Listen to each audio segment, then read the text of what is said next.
Pernah tak tengah belajar, tiba-tiba rasa phone dalam poket vibrates? Bila cek, kosong.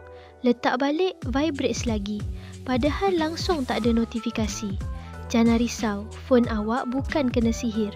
Ini sebenarnya fenomena psikologi yang pelik, tapi sangat biasa berlaku. Fenomena ini dipanggil phantom vibration syndrome atau getaran palsu. Ini berlaku bila otak tersalah tafsir isyarat dari badan kita. Otak ingat ada getaran, padahal tiada apa pun berlaku.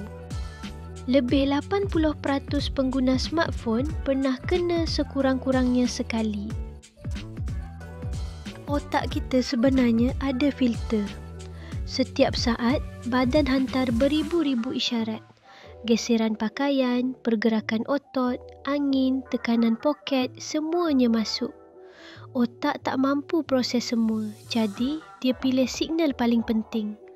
Masalahnya, kalau kita terlalu kerap tunggu mesej, otak akan utamakan signal vibrasi telefon, walaupun yang dia terima hanya geseran kecil pada kulit. Bayangkan otak ada template getaran telefon. Bila ada sensasi kecil, contohnya getah seluar mengetat, baju bergeser perlahan, otot paha bergerak sikit, poket seluar tertarik, signal itu tak jelas. Tapi, otak yang sedang alert mode akan cepat meneka, oh, ini mesti vibrasi telefon. Padahal isyarat itu terlalu lemah dan tak konsisten. Ini sama macam bila kita tunggu rider Foodpanda. Bunyi motor jauh pun kita ingat rider dah sampai. Saraf dekat paha dan pinggang sangat sensitif. Bila ada stimulasi kecil, saraf hantar signal ke otak. Otak tak sempat beza antara vibrasi sebenar atau sensasi biasa. Kajian juga tunjuk stres dan keletihan buat otak lebih cepat tersalah tafsir.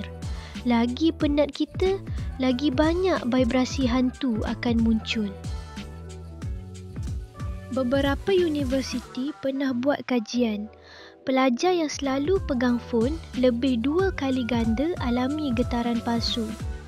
Orang yang kerja dalam keadaan tekanan tinggi lebih cenderung rasa vibrasi palsu. Ada subjek kajian yang rasa getaran hingga 5 hingga 10 kali sehari, padahal phone silent. Para penyelidik anggap fenomena ini adalah gabungan tabiat, jangkaan dan kondisi mental. Bukan penyakit, cuma otak terlebih rajin.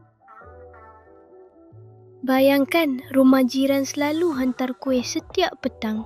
Lepas beberapa hari, bunyi plastik sikit pun dah buat kita fikir, yes, kuih datang.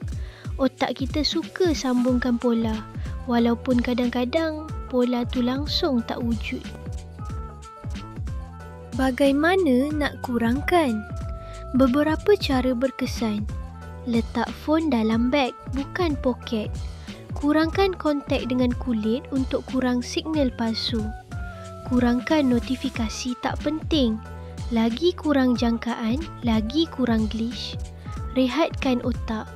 Bila kita kurang stres, fenomena ini jadi lebih jarang. Jadi, bila rasa phone bergetar tapi tak ada apa-apa, itu bukan phone yang salah. Itu otak kita yang terlebih excited nak dapat mesej.